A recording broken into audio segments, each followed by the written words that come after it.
Holler if you hear me, and welcome to this new edition of Luke Goes Postal, because, well, the Power Rangers is a franchise that's been around for a while, isn't it? A franchise that's only a year younger than me, and well, the original Rangers actors of that, original 6 of the first season, they've had their ups and downs in their personal lives and personal statements and things like that lately. But well, one of them now, Walter Jones, the original Black Ranger, yes, of that season where you had the black kid as the Black Ranger and the Vietnamese immigrant playing the Yellow Ranger.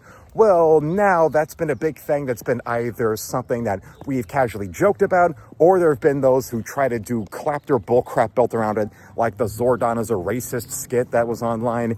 And now we have some moronic writer talking about how horribly bigoted it was for Walter Jones to go out there and be the Black Ranger.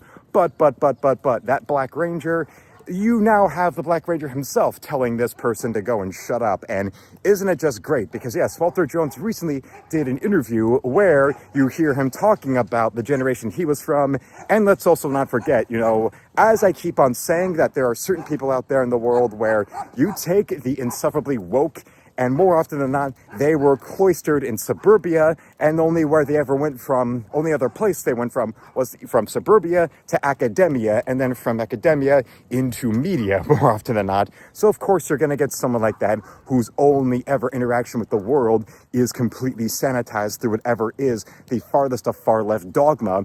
They're not going to understand any direct experience with anybody outside their little rainbow-coiffed Bernie Bolshevik circle. So of course that means that you put them in a city like Atlanta or in Oakland or in Detroit, and well, they're going to be absolutely terrified and are only going to ever want to go into those little corners that have been domesticated by realtors pushing out all the real locals, so that real Detroiters or real Atlanta citizens and all that are economically forced out, so that white people who can't afford to live in New York or LA anymore can have their own little fiefdoms outside of New York or LA. Because of that crap, that means if you take a real Detroiter or a real New Yorker even and have them respond to something that professionally offended white people, and their tokens will go and bitch about on social media all day long, they will not look at it the same way that they are expecting black or brown people to look at. Since, all the way back to the days of the famous Bernie Goetz situation, where a man defended himself from muggers, and you can find footage from national and local news where you've got blue-collar black people all for Bernie Goetz doing what he did, and then you've got uppity-looking white people calling him a bigot and a racist who only shot them because, oh my God, it's because they were black. Yeah, and then you've got, the actual common workaday black man or black woman in those neighborhoods, in those cities, looking at what the white guy did and saying, no, that's not racist. You're just being stupid. I think he did right. By shooting these guys. Sure, they tried to mug him. I think what he did was completely wrong. I think I'm a law student. I think he was, protecting himself. This is around the Christmas holiday. You got to look out for yourself. I think he did right. I really do. Because somebody's got to do something, and the police aren't always there. And now you got Walter Jones, who grew up, born and raised in the city of Detroit. And guess what? He's looking at the Black Ranger suit, and in his own words, well, just take a good long look at what Walter Jones in his own words had to say about him being this young black actor getting the chance to be pretty much, a superhero, because there wasn't any real Super Sentai knowledge in the Western world at the time.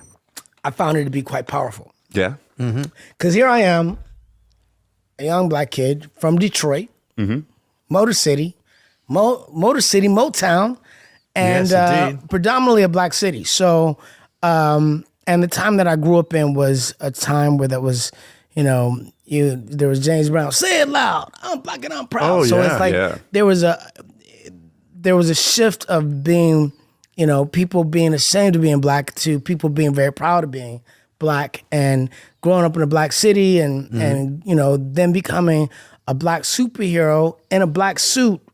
I was like, forget about it. Oh man, this ding, is ding, ding, ding, ding, ding, ding, let's go. This is perfect for me. Yeah. And when you take a good long look at that kind of talk, that's the sort of perspective, that's the sort of alternate view that these professionally offended, moronic left-wing types never understand. They always talk about unheard voices. They always talk about representation. They always talk about inclusivity. But really, no, it's actually uniformity. Yeah, they'll go and fill up all the inclusivity hires that they want, but these inclusivity hires that are hired directly based off of not being white or not being straight, which is actual discriminatory hiring policies.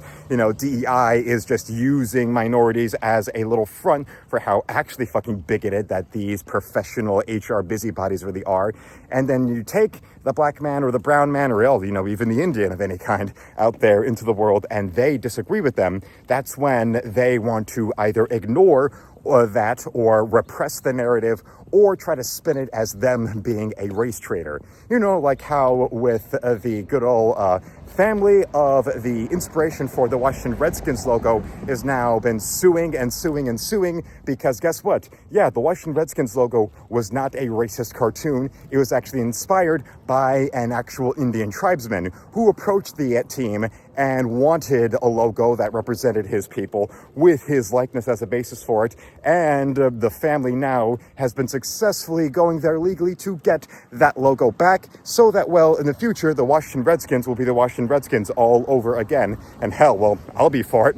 Hey, they've got actually loyal fans. As somebody who lived near DC for a good long time, Washington Redskins fans are actually very loyal to the team, snow or shine, which is a lot more than you can say for other people out there. They're kind of like Power Rangers fans that way. Considering that the 30 plus years of Power Rangers have given them a lot of low points, and yet still they'll be there hoping that the power will protect them, they can pretty much understand that. And remember also, especially with Walter Jones, born and raised in Detroit, so the NFL team he's supposed to be following are the Lions, who definitely test the patience and the loyalty and the faith of their fans.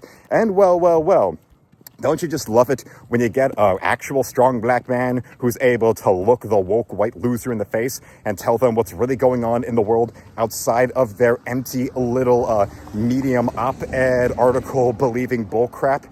Well, I certainly love it. And, well, I hope definitely that old Zordon will be loving it too. And that's not my opinion. I know I'm right. So I want to thank you for watching. Subscribe so my channel will reach 10,000 subs. Become a member today. Shop on my art store at the second link below where you can buy my art or commission me, or you can support me directly with a donation. So until then, felines, slam it, lick it, suck it, and see you, Space Cowboy.